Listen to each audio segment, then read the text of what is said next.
Hello, this is Chef John from foodwishes.com with Rosemary and Honey pull-apart dinner rolls. That's right, when those fancy holiday meals roll around, you can't just put any kind of roll on the table. You have to make something special, and these are kind of special.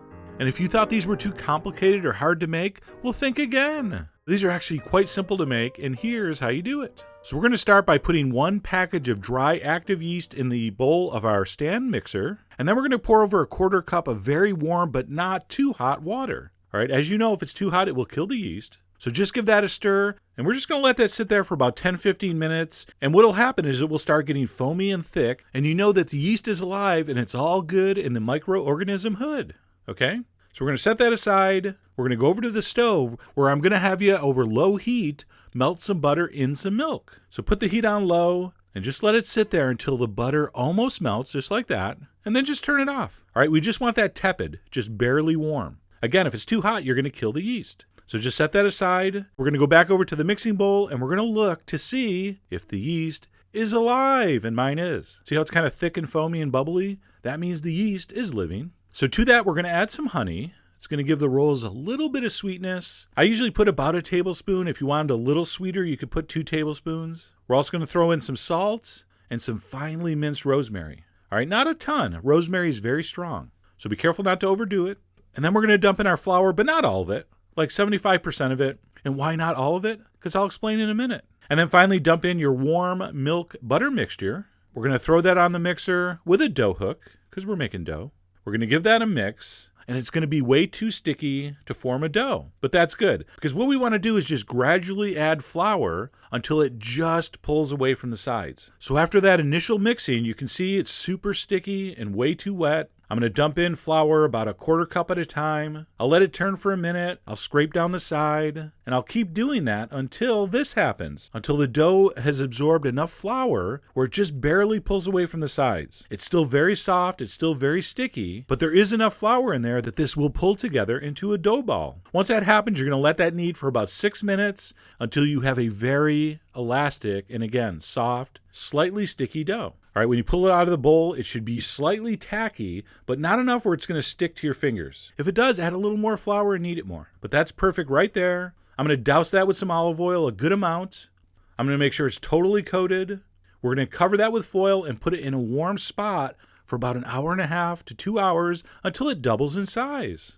And you'll know because it'll be like twice as big. All right, so that's looking good. For me, that was about 1 hour and 40 minutes. We're going to dump that onto our cutting board. Now you'll notice I don't have any flour down because that dough still has a good amount of oil on it, so it's really not that sticky. If you're scared, you can rub a little bit of olive oil on your board in your hands. And what we're going to do is we're going to form that into a rectangle, but only to help us portion these dinner rolls. If you want, you could just start pulling off pieces and making the balls, but I find it easier to make a rectangle. Then I'll cut it in equal size strips, and if I cut each strip into the same number of pieces, I know each of my rolls will be basically the same size. All right, so nothing too complicated. It just helps you portion. And of course, at this point, I will note you can make these any size you want as long as they're the same size so they bake the same.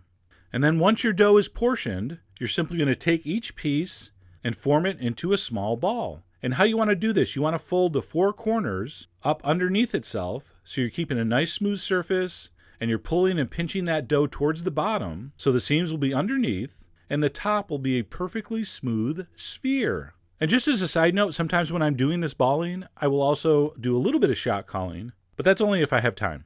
All right. Once those are all balled up, we're going to carefully place those on a lined baking sheet. We want nice, neat rows and columns. And you'll notice they're almost but not quite touching.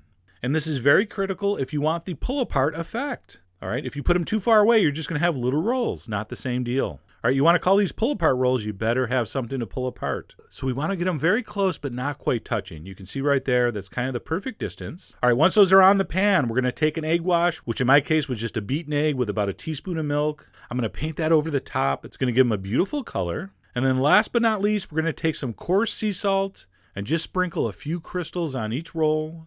Again, we're doing this to up the fancy quotient because this is a special occasion roll. And then once those have the salt, the last step before baking is called the proofing, which means we got to let these rise for about 20-30 minutes. I just put mine in the oven. The oven's off, of course. So I put them in the oven for about a half hour. after which they look like this. So I don't know if they're going to double in size, but they're going to be significantly larger. I'm going to take those out. I'm going to leave them on top of the stove while we preheat our oven to 375.